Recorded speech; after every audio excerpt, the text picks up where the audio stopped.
A film that comes out this Friday. We actually got to see it early. Yeah. So we wanted to bring it to you first thing. Yeah, first, before anybody. Except for... Whoever else has already reviewed it before us. Yeah. Before them. We saw Robin Hood. It's Ridley Scott's Robin Hood. Yeah. Ridley Scott lately has been on, like the last couple movies he's made, they've been, like, big. Like, Yeah. What other movie? Like Kingdom of Heaven? Kingdom of Heaven. I mean, I more so know him for, like, his older Alien stuff. stuff, Alien, yeah. which is awesome. I know his brother. For Tony Top Scott? Gun. Didn't Tony Scott and Ridley Scott produce something recently that we watched? This. No, something we watched. It was Cyrus. Yeah. Cyrus, which we saw at the Maryland Film Festival. Scot-free. So, going right into the film, who's in this film? We already know the director is Ridley Scott. Russell Crowe plays Maximus Aurelius. Which is a reunition for them because he did Gladiator. So this is another Russell Crowe, Ridley Scott team up. William Hurt plays the Chancellor. William Marshall. Mark Strong makes an appearance as a bad guy, as course. usual as of late. What was his name? Godfrey. Godfrey, in the yes. movie. He's not the black comedian. Did you mention Cate Blanchett plays Maid Marian? John Hurt, you mentioned. Something It's Isaac. Oscar Isaac. Yeah, Oscar Isaac is the king. Oscar Isaac. The guy from Lost and like Tin Man, the sci-fi Tin Man, Wizard of Oz. It's Oscar Isaac. We were correct. Yeah. Going into the film, though, a lot of people. I think you're expecting to see a Robin Hood movie. We all know the classic Robin Hood tale. If you didn't see, from Mel Brooks's comedy Robin Hood Men in Tights to Kevin Costner's representation of Robin Hood to even the Disney one with the foxes, you know the simple story about Robin Hood comes back from fighting in the Crusades while King Richard is still fighting in the Crusades. King Richard was He was the bad guy in Edge of Darkness. Yeah, and he was in what's his name? He was in Wolverine. He played Stryker. He was in. You can look it up. 30 Days a Night. So the classic story: Robin Hood comes back from the Crusades to find out that his land is pretty much poor-stricken because in King Richard's absence, Prince John is taxing the people beyond imagination, and Robin Hood steals from the rich and gives to the poor. Yeah, he does. And then eventually fights Prince John and overtakes when King Richard comes back and blah, blah, blah, blah. Yeah. That is not this movie at all. Not at all. This movie is kind of, I want to say disappointing to a Robin Hood fan. Danny Huston. But coming into the film, I wanted that. I wanted the archery contest. I wanted, classic Robin Hood. And Ridley Scott tried to... I wanted men in tights. Yeah. But he tried to reinvent it by having a story about a man who takes the identity of Robin of Locksley and pretends to be Robin of Locksley. And this is all pre-events of Robin Hood. Yeah, so this is before. Although he does steal...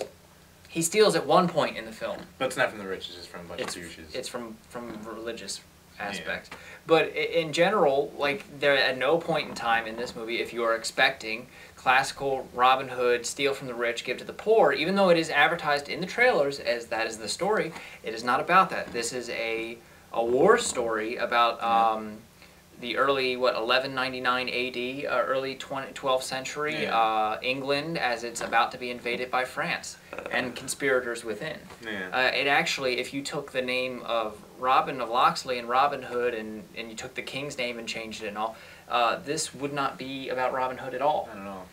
It's not about his merry men, even though people are named after the merry men, like Little John and Will Hartman. What's the character's name? Will Scarlet. Will Scarlet. He's the famous guy with his dagger, his blades. Even though it's not touched on in this movie, every aspect of this movie is entitled and named after elements of Robin Hood. Yet it is not.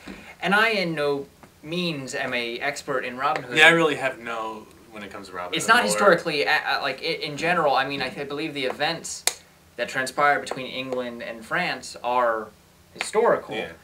Yet Robin Hood is folklore. It's only based upon a bunch of different ballads and all. It's like Santa Claus. Yeah, that eventually evolved into the story we know now from films and folklore and stuff like that. But at no point in time was I very interested in this story. The running time is like 2:20. It 2 hours and 20 feels minutes. like it's almost 3 hours long. That's very long. About an hour and a half into it, you start realizing it's not action heavy. Yeah. It's mostly story driven, and that's not always a bad thing.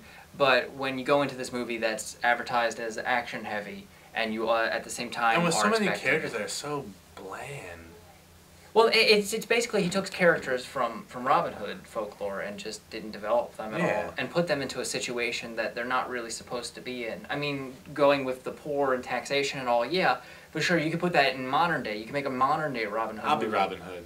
but it probably wouldn't be that interesting. Yeah, not at all. Don't watch that, please. So, I'm not gonna make it. I'm not saying the movie's a complete letdown.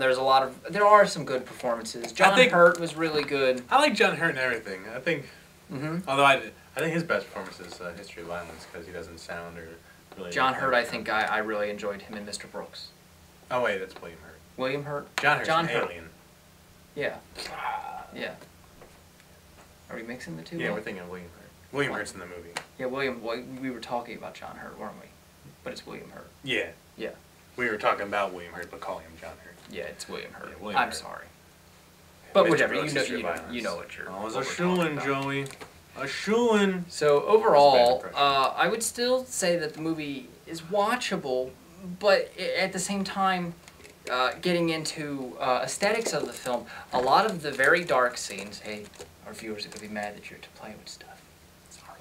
Apologize. I'm sorry, people. I'm sorry. A lot of the dark scenes are very grainy. Oh, very grainy. Like, I really felt like some of it was maybe very underexposed, and they tried to fix that in post, and it just didn't work.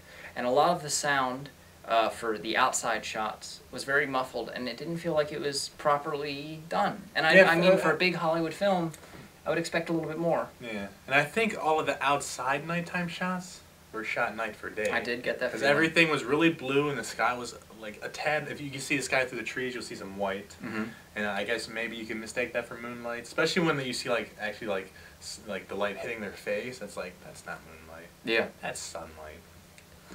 But so I feel like this movie was maybe a little rushed, and at the end of the movie, and this is not a spoiler or anything, but at the end of the movie, it's like, and so the legend begins. So basically, viewers, this is a prequel to Robin Hood with things that are unrelated to Robin Hood and imposters. So I felt like I was watching Friday the 13th Part 5, A New Beginning, where at the end, spoiler alert, you find out it's a paramedic and not really Jason. Yeah. So that is my overall feeling about the movie. I would give it probably a 2.5 out of 5 because Ridley Scott did a good job with some of the action sequences. Some of it looked beautiful, but only about half of it. So I would divide my thing right in half. I think my biggest problem with the movie was the relationship between him and I think Mary Forrest. Because it felt really forced, where like they meet and he stares at her the whole movie and she's kind of like, "Ugh, stop staring at me. I have a husband." And then he's like, "I love you." And she's like, "I love you too." Yeah. And I was like, Mary Forrest. "Well, how did this happen?" Like, No chemistry. not at all. No. I give it a 4 out of 10. 4 out of 10. Yeah, I really like William Hurt. I think like he has a very soothing voice, but kind of menacing at the same time. Where he can talk to me, I can like fall asleep in his arms, and then he'll kill me probably. So. Side note about voices in this movie: it felt like everybody that was cast needed to have some experience in pretending to be Sylvester the Cat, because if everybody spit a lot. Oh, if they were yelling, there was spit flying at the lens. There was shots where the two characters were this close to each other, and it would cut back and forth to them talking, but spit was flying, and I expected it to go back and have spit hitting the other person in the face. And I think a lot of people had problems doing accents.